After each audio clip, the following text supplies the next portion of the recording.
Ya pemirsa, anak dan menantu presiden resmi dilantik menjadi wali kota Surakarta dan juga Medan. Ya, dan usai dilantik, Gibran akan fokus memantau vaksinasi COVID-19, sementara Bobi akan menyelesaikan proyek infrastruktur di kota Medan yang terbengkalai.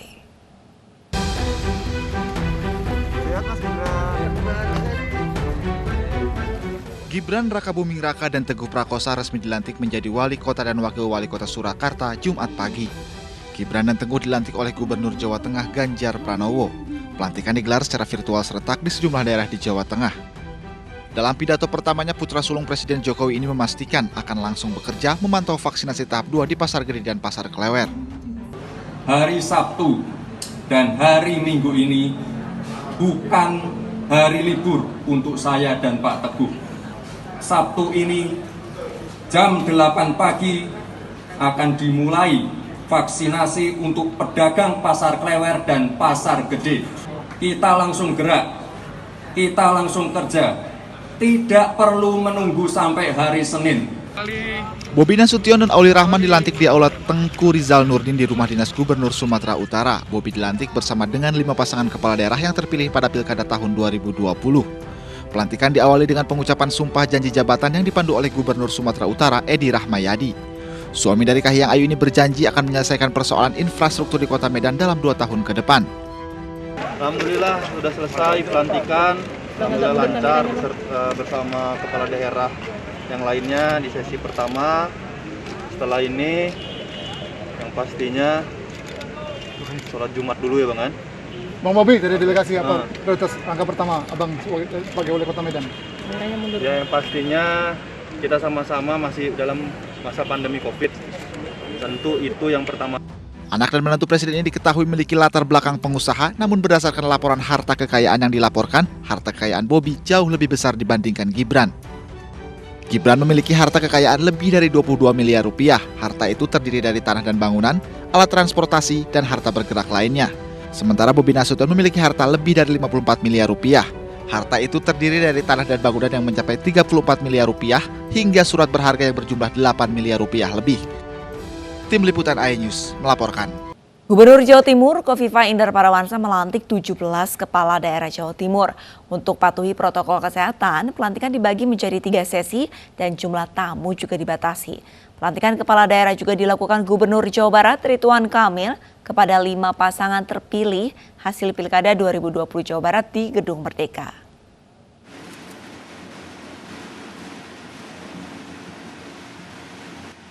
Gubernur Jawa Timur Khofifah Indar Parawansa melantik 17 kepala daerah di Gedung Gerahadi Surabaya. Pelaksanaan pelantikan dengan mengikuti protokol kesehatan sesuai surat edaran Kemendagri. Pelantikan juga dibagi menjadi 3 sesi, yakni pada pagi, siang, dan sore hari, dan hanya dihadiri 17 pasangan kepala daerah. Di antaranya pasangan calon terpilih pada pemilihan Bupati dan Wakil Bupati Banyuwangi, Wali Kota dan Wakil Wali Kota Blitar, serta Surabaya. Sementara tamu undangan mengikuti prosesi acara secara virtual. Pola pelantikan secara hybrid diberikan izin dengan SOP yang ketat, antara lain bahwa yang boleh masuk itu adalah kepala daerah dan wakil kepala daerah terpilih beserta pasangannya, kemudian masing-masing hanya 1 ajudan, kepala daerah 1 ajudan, wakil kepala daerah 1 ajudan, itu pun di luar Gerahadi, kemudian boleh mengajak kedua orang tua atau 2 anggota keluarga. Yang terhormat Gubernur Jawa Barat, yang terhormati. Bertempat di Gedung Merdeka Jalan Asia Afrika Kota Bandung, Gubernur Jawa Barat Ridwan Kamil melantik 5 kepala daerah terpilih masa jabatan 2021-2026. 5 kepala daerah yang dilantik yakni Kabupaten Karawang, Kabupaten Sukabumi, Kabupaten Indramayu, Kabupaten Pangandaran, dan Kota Depok. Dari 8 daerah yang melaksanakan pilkada, hanya 5 yang bisa dilaksanakan pelantikan pada hari ini. 3 lainnya masih terkendala jadwal dan keputusan MK. Tolong jaga benteng integritas, karena banyak kepala daerah berjatuhan ketika integritasnya jebol. Kedua, layani masyarakat dengan ikhlas, apalagi saat COVID. Ya, orang marah banyak, orang stres banyak, ekonomi terpuruk, sehingga butuh pemimpin yang ngemong, yang sabar, yang ikhlas, dan turun ke masyarakat. Ridwan Kamil juga menyampaikan agar para kepala daerah bekerja secara profesional di masa pandemi COVID-19. Hal ini dikarenakan tantangan untuk menyelesaikan pandemi dibutuhkan kerja ekstra. Tim Liputan iNews melaporkan. Wakil Bupati Ogan Komering Ulu terpilih Johan Anwar dijemput dari Rutan Kelas 1 Palembang pada Jumat siang. Terdakwa kasus korupsi tanah kuburan ini dilantik usai terpilih dalam Pilkada Ogan Komering Ulu, Sumatera Selatan.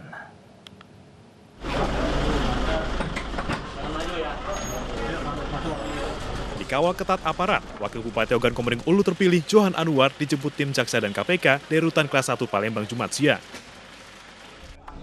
Ia diizinkan PN Palembang keluar dari rutan untuk dilantik sebagai Wakil Bupati Ogan Komering Ulu periode 2020-2025. Johan merupakan terdakwa kasus korupsi tanah kuburan saat menjabat sebagai Wakil Ketua DPRD setempat tahun 2013.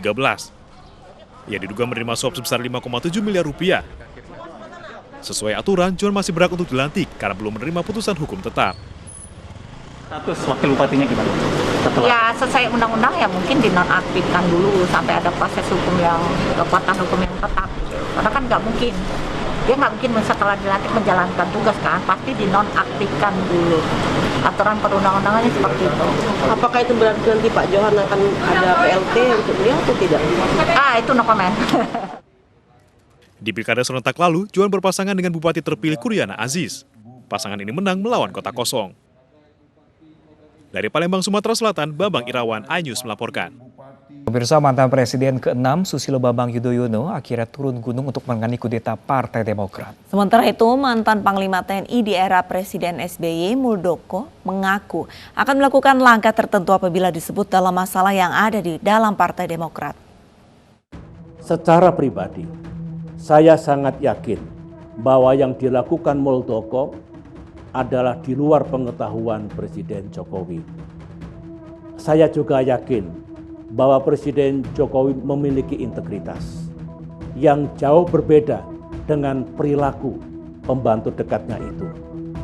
Partai Demokrat justru berpendapat apa yang dilakukan Muldoko tersebut sangat mengganggu dan merugikan nama baik beliau. Bak perang terbuka. Mantan Presiden Republik Indonesia ke-6 Susilo Bambang Yudhoyono terang-terangan menyebut nama mantan Panglima TNI Muldoko. Isu kudeta di tubuh Partai Demokrat terus mencuat setelah Ketua Majelis Tinggi Partai Demokrat tersebut turun gunung dan berkata apa yang telah dilakukan Muldoko merugikan nama baik Presiden Joko Widodo. Sehari setelah pernyataan SBY, mantan Panglima TNI di era Presiden SBY tersebut mengaku akan melakukan langkah tertentu apabila dirinya terus disebut-sebut dalam masalah yang ada di Partai Demokrat. Janganlah menekan-nekan saya begitu. Saya diam, jangan menekan-nekan, dan saya ingin mengingatkan semuanya. Ya, saya ingin mengingatkan. Gitu. Karena saya bisa, sangat mungkin ya melakukan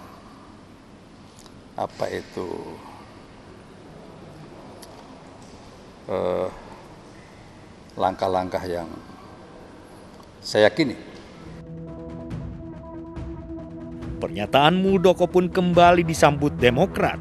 Andi Arief menyindir bahwa setelah isu kudeta mencuat ke permukaan, Muldoko tetap bergerak bersama kader yang bersekongkol.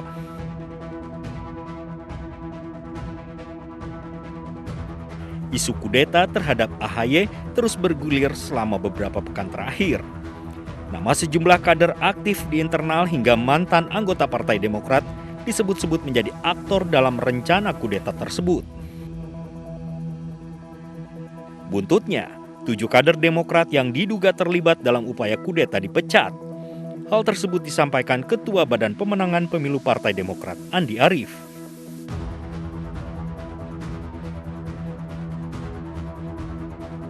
Ibarat babak baru dalam sebuah pertandingan, isu kudeta Partai Demokrat tampaknya akan semakin memanas. Yang jelas, isu kudeta ini sudah tidak menjadi bola liar karena SBY sudah dengan tegas menyebut nama Muldoko di balik semua ini.